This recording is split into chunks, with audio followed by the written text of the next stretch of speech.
Has marriage brought further understanding when it comes to life? I don't, marriage is fine. Household is great. I don't like to discuss personal life. Okay. I just don't think it has relevance to other people's lives. I will say, like, I was talking about this earlier today, but my own favorite tweet to myself is a fit body, a calm mind, and a house full of love. These things cannot be bought; they must be earned. And the house full of love is that part. And you can create a house full of love anytime you want by giving love. That said, marriage is complicated. It's a negotiation between people. You have to learn how to live together. You have kids. It's not easy. But I'm not the person to give marital advice. If only you were okay with It's too personal, and every marriage is so unique. And even the concept of marriage is sort of going away in a lot of Western societies. I do encourage children. I think children are amazing. Really? Everyone should have kids. Yeah, absolutely. I don't understand this antinatalist thing. We're here, you're here, I'm here because an unbroken chain of our ancestors, from tadpoles to monkeys to now, had children. Are you going to be the first ones to miss that branch? I mean, if you believe in some afterlife, all your ancestors are looking down, you're saying, "Oh my God, I can't believe it. We struggled so hard. We fought tigers. We crossed mountains. We froze during the ice ages.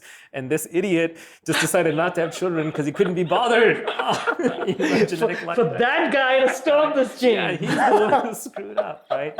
But I will tell you, like, if you are older in life and you don't have the next generation to look forward to, then you better find God fast, because I don't think like your own mind and your own life will be kind to you as you get older.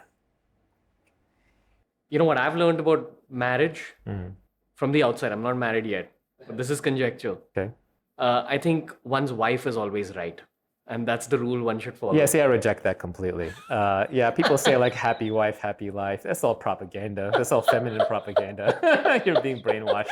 No, both people have to be equally happy. Really? The secret to a happy relationship is two happy people.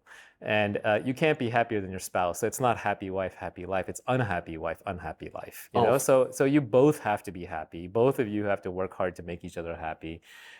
You have to be a good fit and a good match. But the point of getting married is to have children. So, have the kids, and then, worst case, you have kids, which is still an amazing outcome. And best case, you're happily married and you have kids. But I don't buy the, keep the wife happy propaganda. That's letting her shirk her duties. It's kind of you. Now that approach would work if I asked your fiance or girlfriend and she said, "Oh, my philosophy is like, keep the husband happy at all costs." If she said that, then I would be like, okay, that's a good match. They're both trying to keep each other happy. But if it's all one-sided, no, that doesn't work. Yeah.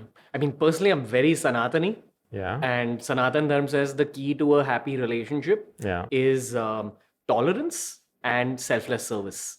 So those are the two kind of flagpoles I've got after finding the right person. That's good if everybody follows it. If both people are selfless and tolerant with each other, then it'll work out well. But you're not going to be in any voluntary relationship where you're selfless and tolerant, the other person's intolerant and selfish. It won't last. So you can only make those those are good guidelines for society. They're not necessarily good guidelines for the individual.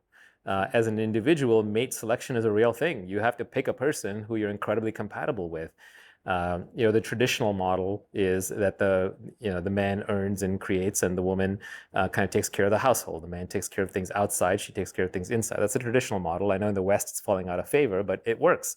And in that model, the man has to be capable and do his duty, and the woman has to be kind and loving and take care of the household. And so that is a valid model of how the world works. And you can kind of, I don't know, Sanatan or whatever, you can have some prescriptions about how to run that.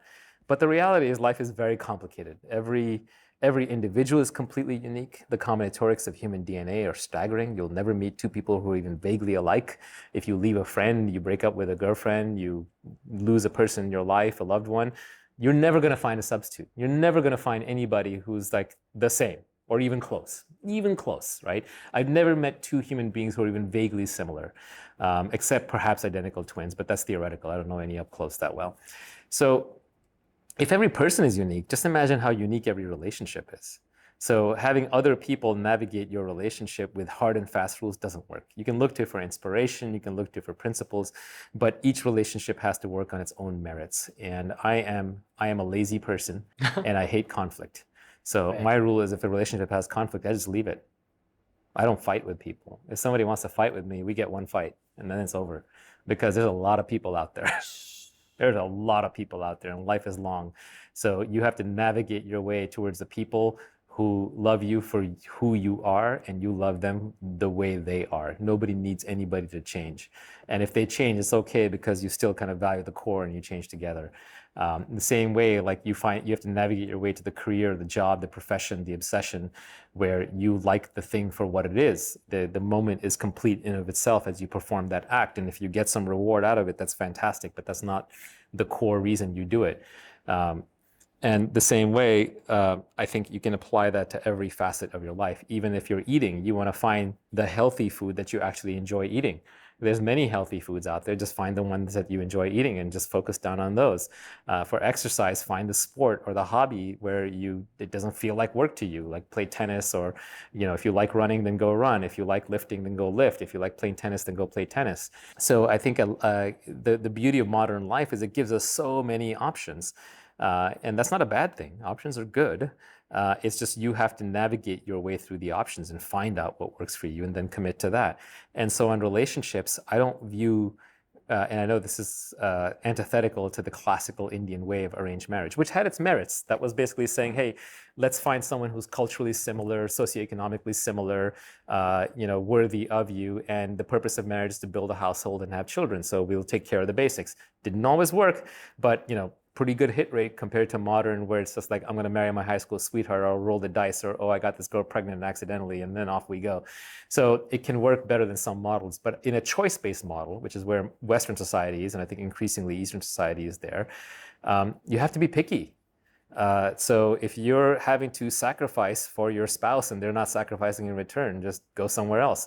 If you're in constant conflict, then both of you need to go find someone each of you is not going to be in constant conflict with.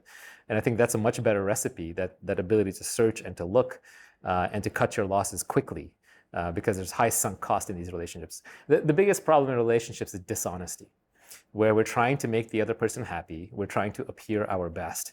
And so for the first year of the relationship, you just fake it. You're just a different person. And sometimes that's just your emotions are driving you and you're in love, so you're being on your best behavior without even thinking about it. And sometimes it's a little more deliberate. But the reality is, the longer you fake it, the worse it's going to be, because then you get trapped and now it's sunk cost and you don't want to walk away, and breaking that relationship is hard, and your friends and family expect you together and you can't imagine life separately. And now you're stuck.